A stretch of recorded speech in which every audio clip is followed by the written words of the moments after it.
Dando continuidade ao nosso estudo em Êxodo, vamos abrir as nossas Bíblias no livro de Êxodo, no capítulo 2.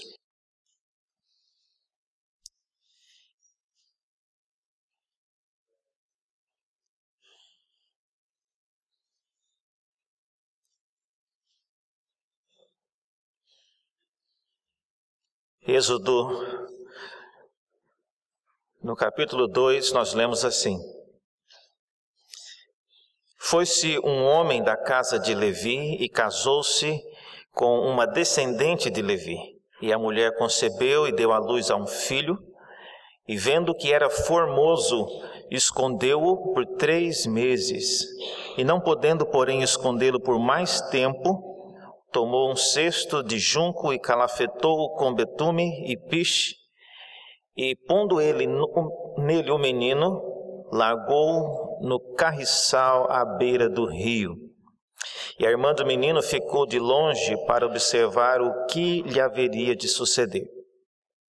E desceu a filha de Faraó para se banhar no rio, e as suas donzelas passeavam pela beira do rio. E vendo ela o cesto no carriçal, enviou a sua criada e o tomou. E abrindo-o, viu a criança, e eis que o menino chorava. E teve compaixão dele e disse: Este é menino dos hebreus. Então disse sua irmã, a filha de Faraó: Queres que eu vá chamar uma das hebreias para que sirva de ama e te crie a criança? E respondeu-lhe a filha de Faraó: Vai. E saiu, pois, a moça e chamou a mãe do menino.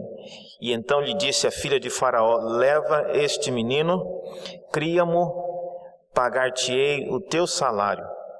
E a mulher tomou o menino e o criou. E sendo o menino já grande, ela o trouxe à filha de Faraó, da qual passou ele a ser filho. E esta lhe chamou Moisés e disse: Porque das águas o tirei. E naqueles dias, sendo Moisés já homem, saiu a seus irmãos e viu os seus labores penosos, e viu que certo egípcio espancava um hebreu, um do seu povo. E olhou ele de um lado e do outro, e vendo que não havia ninguém, matou o egípcio e o escondeu na areia. E saiu no dia seguinte, e eis que 2 hebreus estavam brigando, e disse ao culpado: Por que espancas o seu próximo? O qual respondeu: Quem te pôs por príncipe e juiz sobre nós? Pensas matar-me como mataste o egípcio? E temeu, pois, Moisés e disse: Com certeza o descobriram.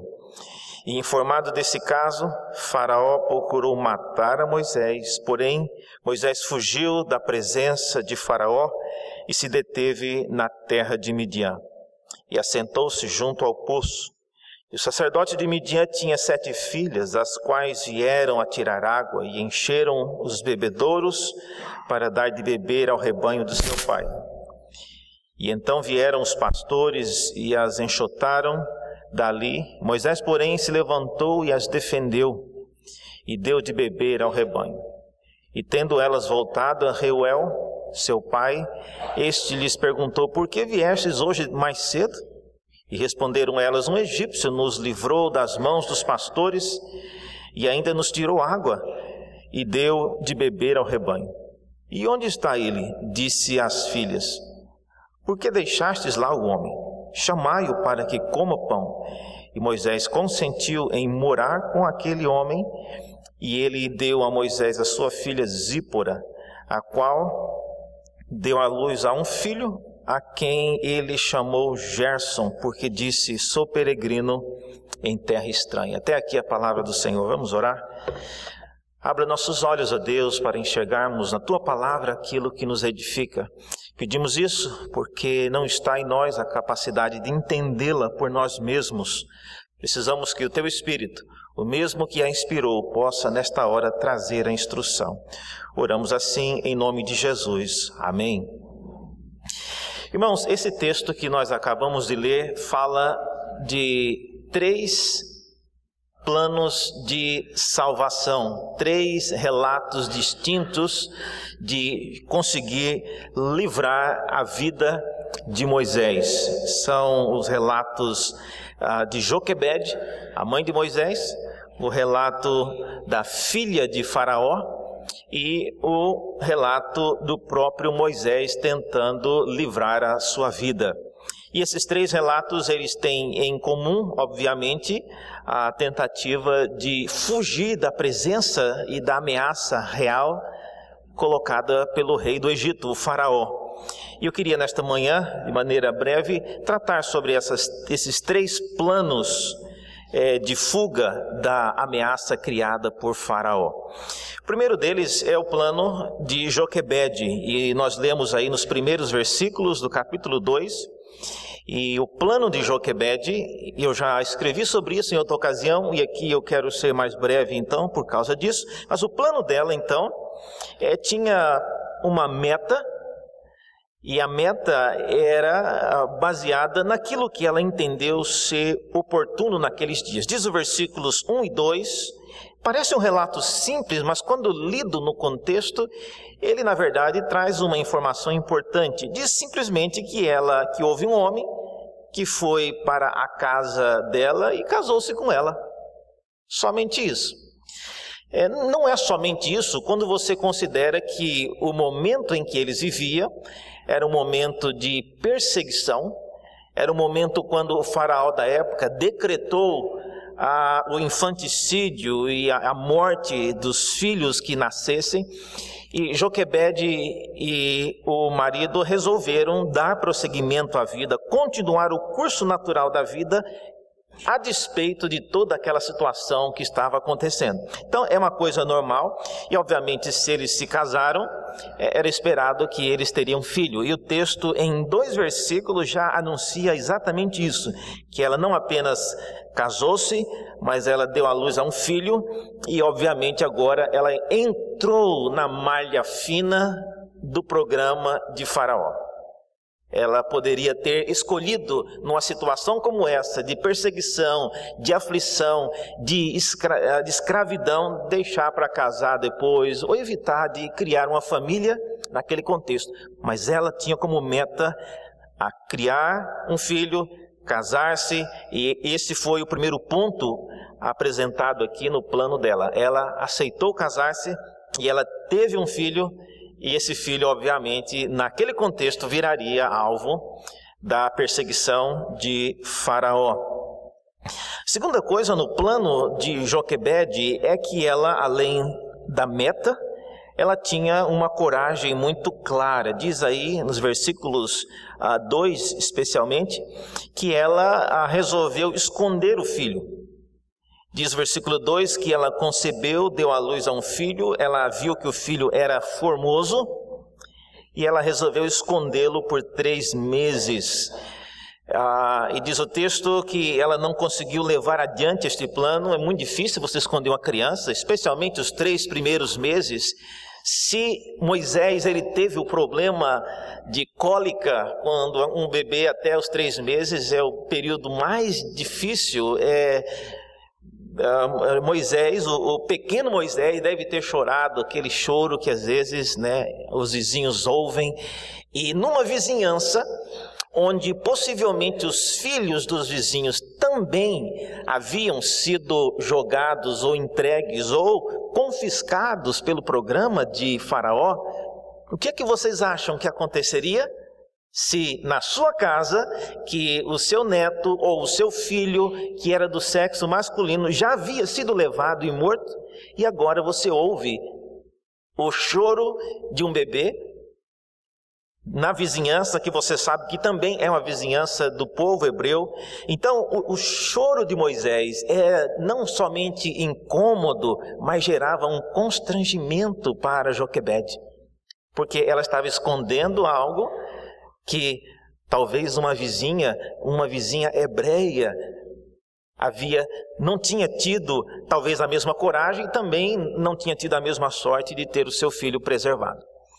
Então a Joquebede ela teve a coragem de desobedecer a ordem de Faraó, que era de jogar os filhos no rio Nilo. Aliás, veja no versículo 22, que é um versículo antes de começar o capítulo 2, veja qual foi a ordem de Faraó. A ordem de Faraó era para que todo o povo que tivesse os filhos que nascessem dos hebreus deveriam ser lançados no Nilo, mas todas as filhas deveriam viver. E essa era uma ordem, além de ser uma ordem autoritária, era uma ordem que tinha um cunho religioso. Jogar no Nilo significava entregar a uma das divindades do Egito. O rio Nilo era considerado uma das divindades do Egito. Mas Joquebede, então, ela teve a coragem. E por último, diz o texto que ela teve a fé. Seu plano envolve um grandioso ato de fé. A partir do versículo 3, nós lemos que ela, não podendo escondê-lo, ela teve a ideia de tomar um cesto, calafetou com betume e piche, e pondo nele o menino, colocou ou largou no carriçal à beira do rio. Esse foi o plano. E eu já falei a respeito disso aqui, que é um plano terrível, é um plano que tinha tudo para dar errado. É um plano de alguém que você pensa que você planejou isso, você só imaginou assim, jogou o dado e foi escolhendo o que você deveria fazer. É um plano maluco, irmãos. Se não, veja, ela iria colocar o filho que ela escondeu por 3 meses agora à vista, ia torná-lo público. O menino que já chorava em casa, agora dentro do cesto, vai continuar chorando ainda mais. E tanto é que quando a filha de Faraó encontrou o cesto, ela abriu, antes de tudo ela disse que o menino chorava. Então ele devia estar chorando.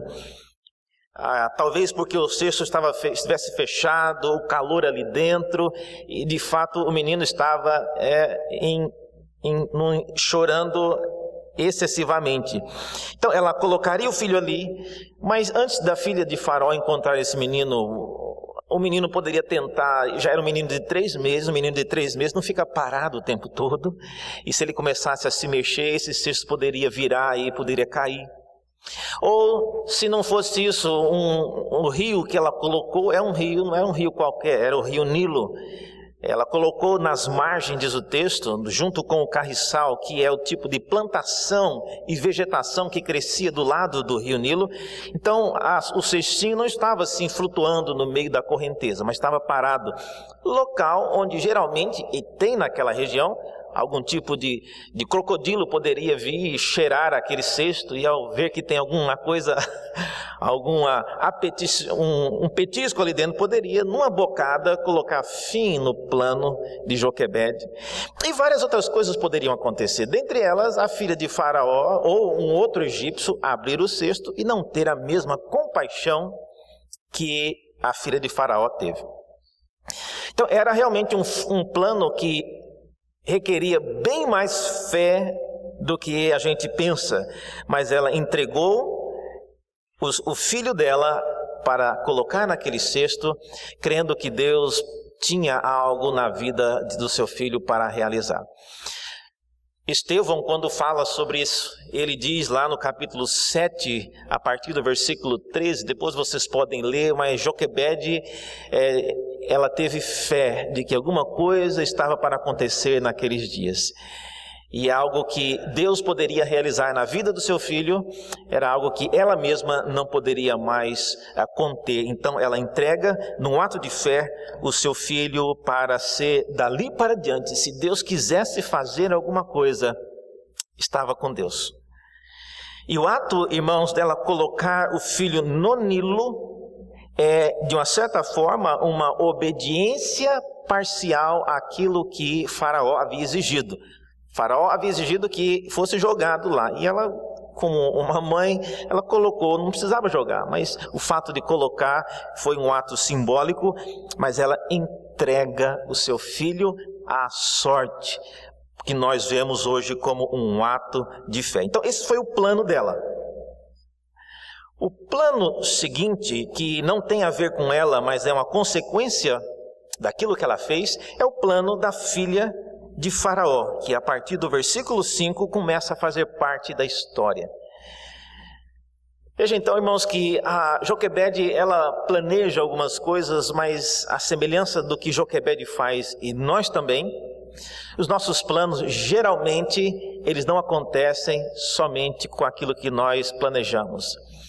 Deus, Ele cumpre, Deus, Ele responde e Deus, Ele age em nosso favor, geralmente por meio de planos de outras pessoas. E aqui está a filha de Faraó, inesperada, não fazia parte dos planos de Joquebede, mas ela entra em cena. E a situação dela, o que ela planeja fazer, também envolverá a libertação e o ato de poupar a vida de Moisés. E diz o texto que a filha de Faraó, ela veio para se banhar no rio, está no versículo 5, e as suas donzelas passeavam pela beira do rio, e aí ela viu o cesto no carriçal, e ela enviou a criada para pegá-lo. O que vocês acham que estava acontecendo aqui? Por que uma filha de um faraó, que tem um palácio e que tem piscinas de águas cristalinas, com todos os sais e todas as coisas maravilhosas e perfeitas para tomar banho, iria caminhar até o rio Nilo, que não era um rio lá tão bonito e tão cheiroso e tão com águas cristalinas como a gente imagina? Por que uma moça como essa estaria tomando banho? Não fala nem que ela foi tomar um sol, alguma coisa. Ela estava tomando banho, e não era um local de tomar banho no rio. E também, junto com ela, todas essas donzelas. Ora, irmãos, essa filha de Faraó, ela não era uma filha qualquer.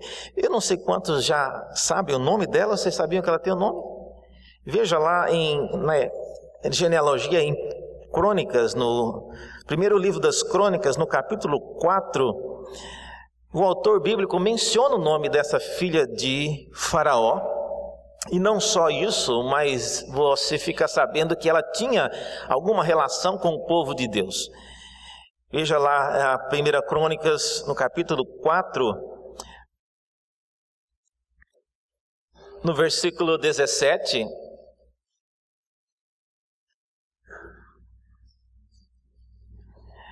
Primeiro livro das Crônicas, no capítulo 4, versículo 17, é um relato da genealogia de Judá, os filhos de Judá. Então, vai falando sobre os filhos de Judá, e no versículo 17 é dito assim, que os filhos de Ezra, Jeter, Mered, Éfer e Jalom, e esses foram os filhos de Bitia, a filha de Faraó, que tomou Mered por mulher, e Miriam, Samai, Islá, pai de Estenoa. E este mesmo Jered tinha também uma mulher judia que deu à luz a outros filhos. Mas o fato é que essa filha de Faraó, ela se chamava Bitia, e ela tinha, ou teve depois desse acontecimento, uma aproximação com o povo de Deus, de modo que ela veio fazer parte da genealogia de Judá. Então não era simplesmente uma filha de Faraó, mas era uma filha de Faraó que demonstrou compaixão e sensibilidade pelo que estava acontecendo. Eu creio que ela não estava simplesmente passeando, e a descrição de tomar banho era mais um pretexto para ela ir até o local da tragédia. O rio Nilo era o local onde eles jogavam as crianças.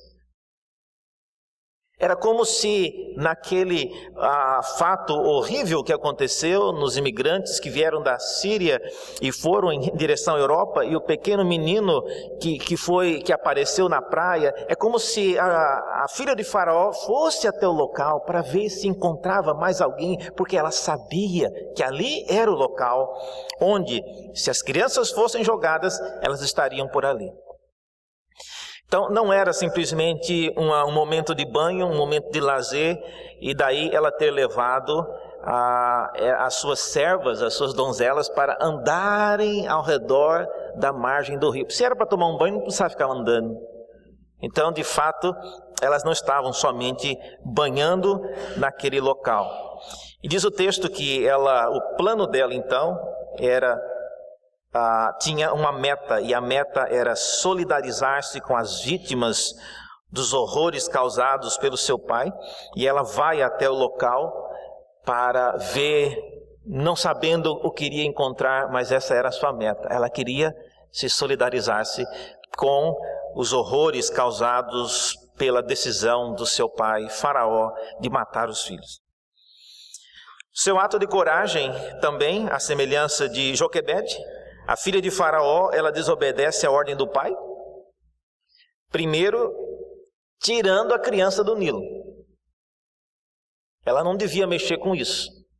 Ela sabia que a criança que estivesse ali, naquele momento, naquela conjuntura, era porque havia sido jogada ali, era um ato simbólico, era um ato cerimonial. Então ela querer tirar a criança dali, ela estaria sendo já alvo, talvez, se algum oficial egípcio estivesse olhando, ela poderia ser autuada, ela poderia ser punida pelo seu próprio pai. Mas ela teve coragem. E diz o texto que não apenas ela tirou o cesto, e diz o versículo que ela tirou, ela olhou, e quando ela abriu, a primeira coisa que ela diz, olha só, diz o versículo 6, que ela abriu e viu a criança, e eis que o menino chorava, e teve compaixão e disse: este menino é um menino hebreu. Ou seja, não tem a menor dúvida de que ela achou que era um menino egípcio, que precisava de um cuidado, e por isso ela cuidou. Não, ela disse, e ficou constatado que era realmente um menino hebreu. Algumas pessoas dizem porque o menino estava peladinho e ele estava com a circuncisão e por isso ela viu que era judeu. Não tem nada a ver, irmãos. A diferença clara é que os egípcios eles tinham a pele negra, e os hebreus possivelmente não tinham esse tipo de pele, era uma pele mais clara. Então, ao abrir o cesto, ela viu claramente: egípcio ele não é. E ela, por causa disso, mesmo assim, ela demonstrou, diz o texto, ela teve compaixão. Então, o seu plano envolveu a meta de ir e solidarizar-se, envolveu a coragem de tirar o menino dali e ter compaixão da vida dele. E, mais do que isso, envolveu igualmente, como foi o caso da Joquebede, um ato de fé. Porque olha só o que ela faz, diz o versículo 7 em diante, que de maneira repentina, a filha ou a irmã de Moisés, ela sugere que fosse chamar alguém para cuidar da criança. E diz o texto no versículo 7 que a Miriam, ela pergunta se: queres que eu vá chamar uma das hebreias que sirva de ama e te crie a criança? Então, qual a chance você acha que desse plano dar certo? Os egípcios, possivelmente odiados pelos hebreus, agora a filha de Faraó acha a criança. A serva que está trabalhando com ela nem sabe disso, mas a Miriam, ela era uma das servas da filha de Faraó. Daí ela está ali no meio delas e de repente comenta isso. Então ela sabia daquilo e ela então propõe que a mãe ou a própria mãe da criança cuide do filho. Então era um plano que poderia dar errado, porque a Joquebede poderia criar esse filho, criá-lo com ódio, criá-lo incentivando na cabeça dele a não querer voltar mais para o palácio. Então o plano de Joquebede, comparado com o plano da filha de Faraó, é também um plano que envolve um ato de fé. E o resultado disso, diz o texto, que depois de tê-lo criado, versículo 8, respondeu a filha de Faraó: vai, e saiu a menina, a Miriam, e chamou a mãe do menino, e a filha de Faraó diz especificamente à mãe de Moisés: leva este menino, cria-o para mim, e eu vou te pagar o salário. E a mulher levou o menino e o criou. E sendo o menino já grande, ela o trouxe à filha de Faraó, da qual passou ele a ser filho. A ideia, irmãos, é de que Moisés, ele viveu a boa parte da sua infância e até a adolescência, e quando ele já era grande, então é que ele foi para o palácio. Não é correto a gente imaginar que Moisés ele cresceu no palácio. O menino ele foi só desmamado e depois a mãe dele devolveu a filha de Faraó. O texto diz que Moisés já era grande. Tá?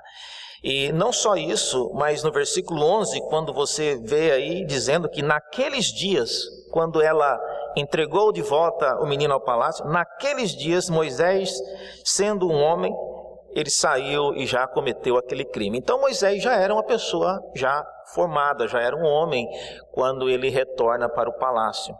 Então Joquebede teve o tempo necessário para criar o filho, e a filha de Faraó também teve o plano e teve o privilégio de tê-lo, de adotá-lo como filho. Então Moisés tinha cidadania egípcia, ele tinha, em termos de direito, todo o direito de poder desfrutar de tudo aquilo que havia no Egito para alguém que era filho de uma filha de Faraó. Mesmo adotado, segundo as leis do Egito naquela época, Moisés gozava de privilégios. Então esse era o plano de Joquebede, preservar o filho, tendo-o como um filho adotado. Em terceiro e último lugar, irmãos, o plano de Moisés coloca por terra tanto o plano da mãe, quanto o plano da filha de Faraó.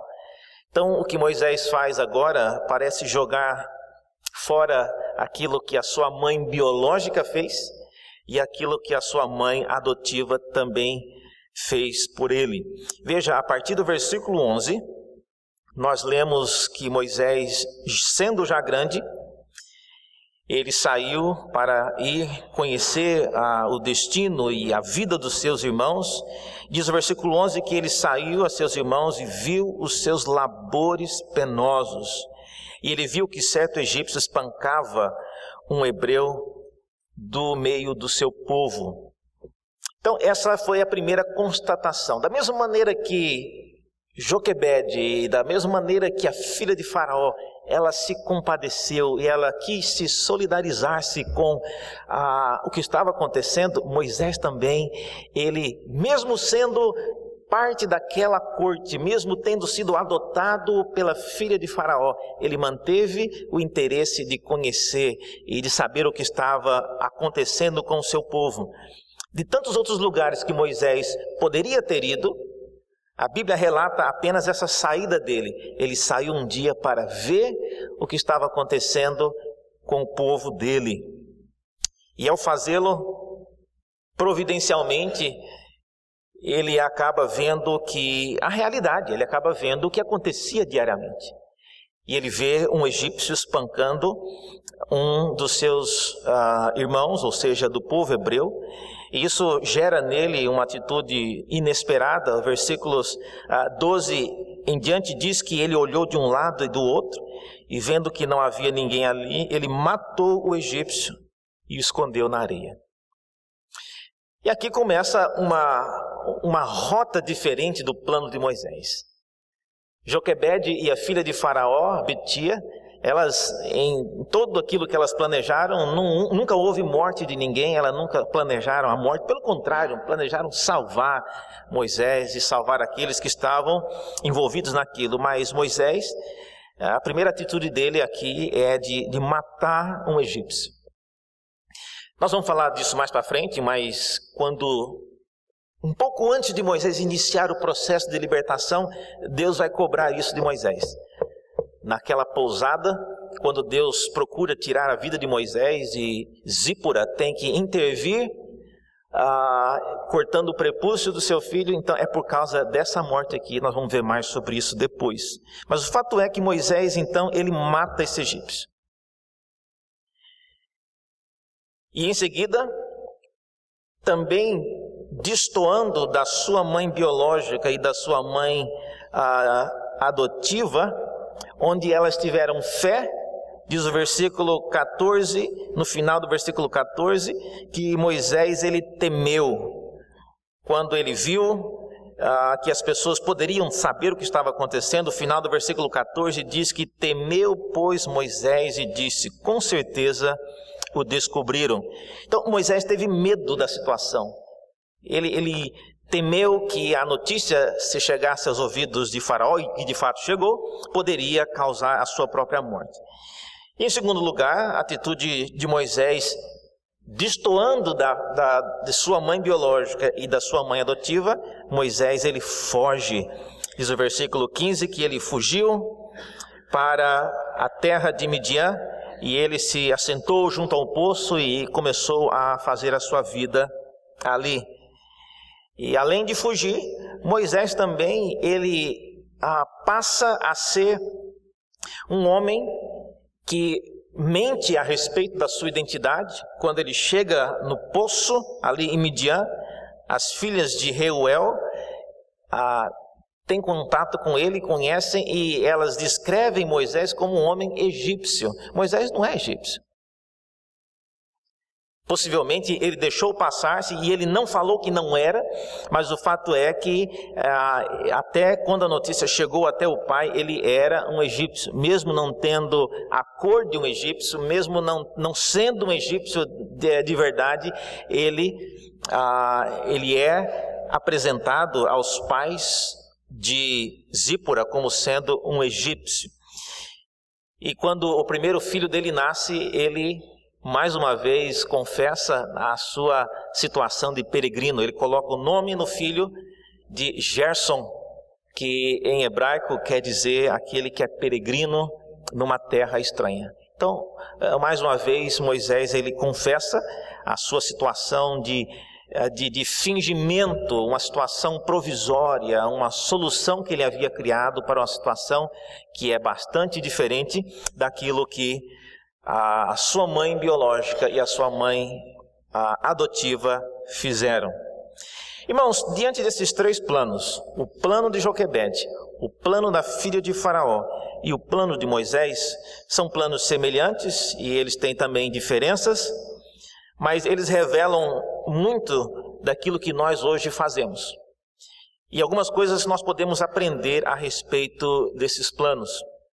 Primeira coisa, quando nós planejamos e nós queremos fazer algo para cooperar com aquilo que Deus está fazendo, nós precisamos ter metas.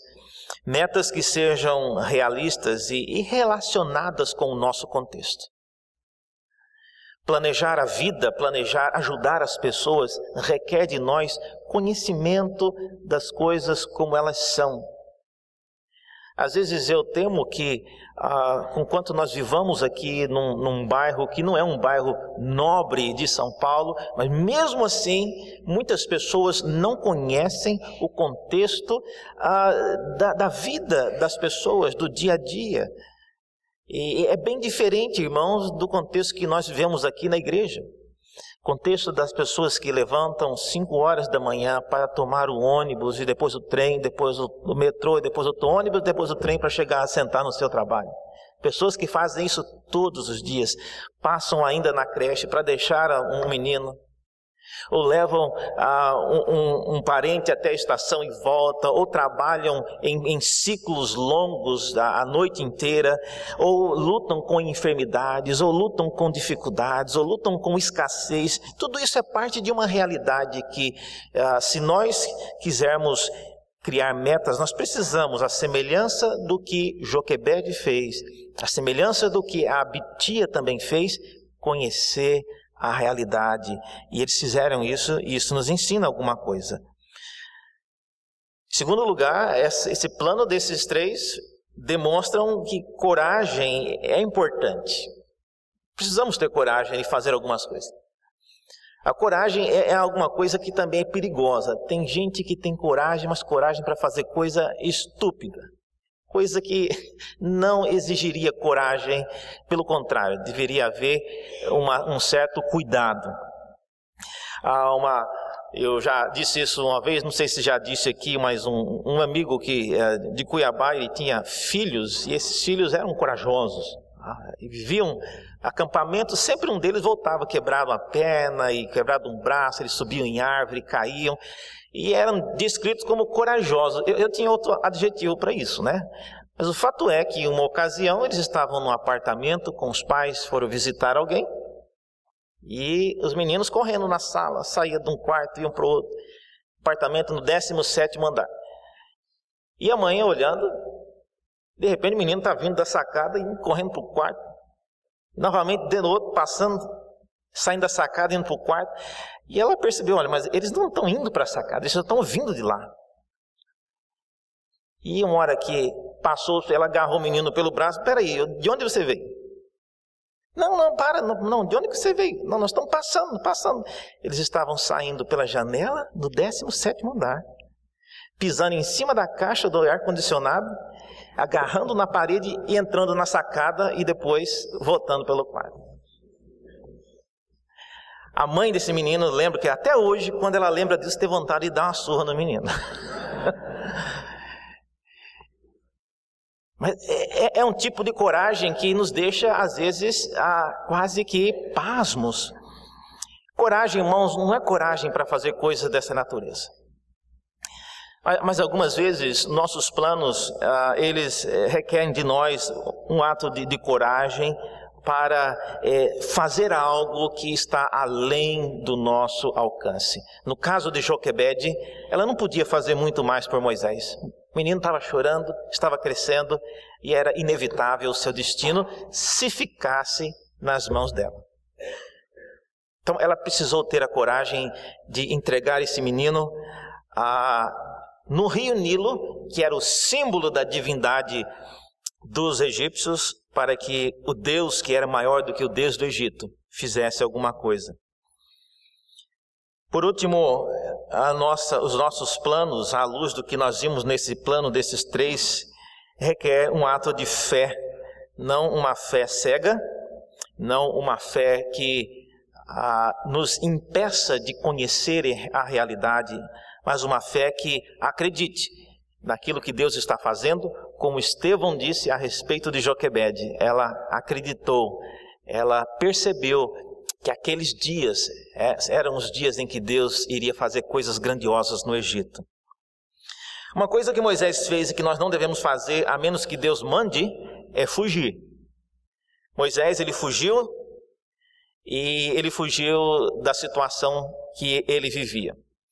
No Novo Testamento, em Mateus, no capítulo 2, quando José e Maria, eles estão já com o menino Jesus, eles fogem também para o Egito.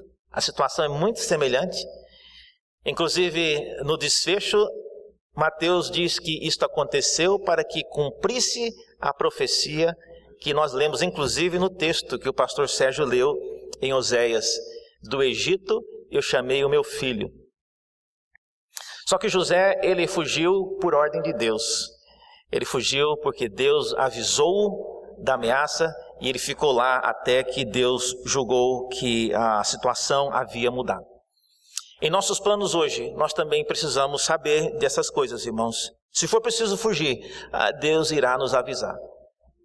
Mas caso contrário, requer que nós precisamos ter uma meta realista, precisamos ter a coragem e precisamos ter a fé para planejar aquilo que nós queremos fazer com os nossos filhos e aqueles que Deus irá usar para nos abençoar. Vamos orar mais uma vez? Muito obrigado, Deus, pela Tua palavra. Pedimos que o Senhor aplique-a em nossos corações conforme o Senhor bem nos conhece. Ajuda-nos a ter uma meta definida, uma coragem e a fé necessária para levarmos adiante aquilo que o Senhor está realizando em nosso meio. Oramos assim em nome de Jesus. Amém.